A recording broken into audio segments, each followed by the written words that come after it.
বিশ্ব ইজতেমার প্রথম পর্বের আখেরি মোনাজাত কাল সকাল ৯টায়। পরিচালনায় থাকছেন মাওলানা মোহাম্মদ জুবায়ের। আর রাত ১২টা থেকে কয়েকটি সড়কে বন্ধ থাকবে যান চলাচল। এদিকে ইজতেমার দ্বিতীয় দিনেও লাখো মুসল্লির ঢল টঙ্গীর তুরাগ তীরে।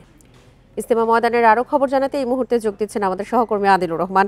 আদিল, মোনাজাতে অংশ নেওয়ার জন্য অনেক মুসল্লি এখন পর্যন্ত ইজতেমামুখী হচ্ছেন এবং আগামীকাল অনেক জায়গাতেই যানবাহন চলাচল বন্ধ থাকবে। বিস্তারিত জানাবেন, আর এখনকার আনুষ্ঠানিকতা কি কি চলছে?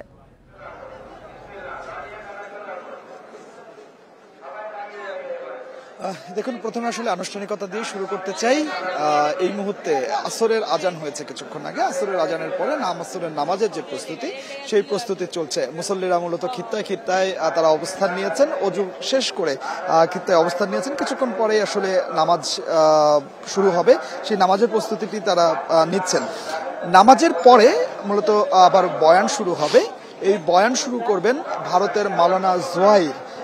এই বয়ানের অংশ হিসেবে, এই বয়ানেরই একটি অংশ হচ্ছে গণবিবাহ বা বিবাহ।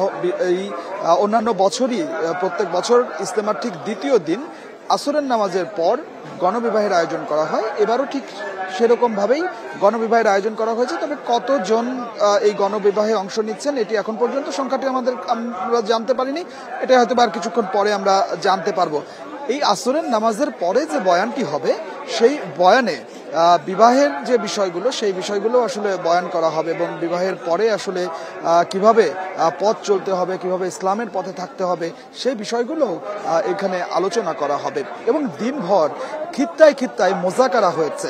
মোজাকারা অর্থাৎ হচ্ছে আলোচনা হয়েছে কিভাবে তারা এখান থেকে শিক্ষা নিয়ে দিনের প্রচারে নামবেন। এবং আপনি যেটি বলছিলেন যে আগামীকাল আখেরি মোনাজাত, আগামীকাল আখেরি মোনাজাতের মধ্য দিয়ে এই যে ৩১ জানুয়ারি শুরু হয়েছিল ইজতেমার প্রথম পর্ব, ৩ দিন এই ইজতেমা মাঠে অবস্থানের পরে এখানকে যারা ইজতেমায় অংশ নিয়েছেন তারা বের হয়ে যাবেন দিনের প্রচারে।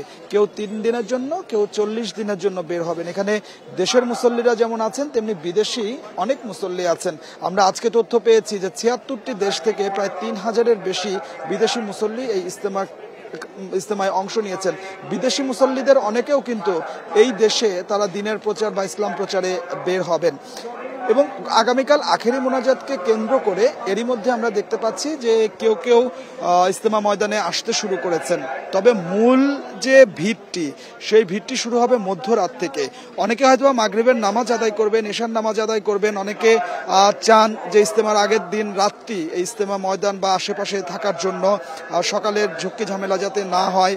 আবার বেশিরভাগ মুসল্লিদের ঢল নামবে ফজরের নামাজকে কেন্দ্র করে।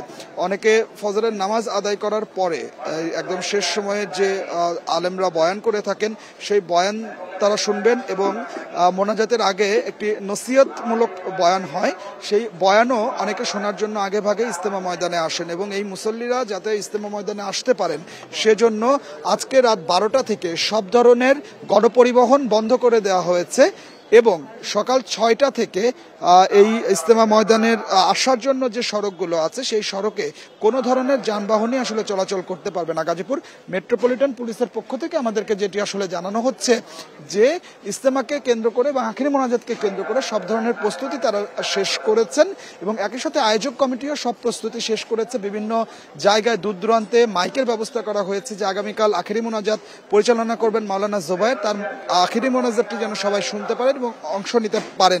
আয়োজকরা বলছেন প্রায় ৫০ লাখ মানুষ আগামীকাল আখেরি মোনাজাতে অংশ নেবেন। তো আমার কাছে ইজতেমা ময়দান থেকে এটাই ছিল এখনকার সবশেষ।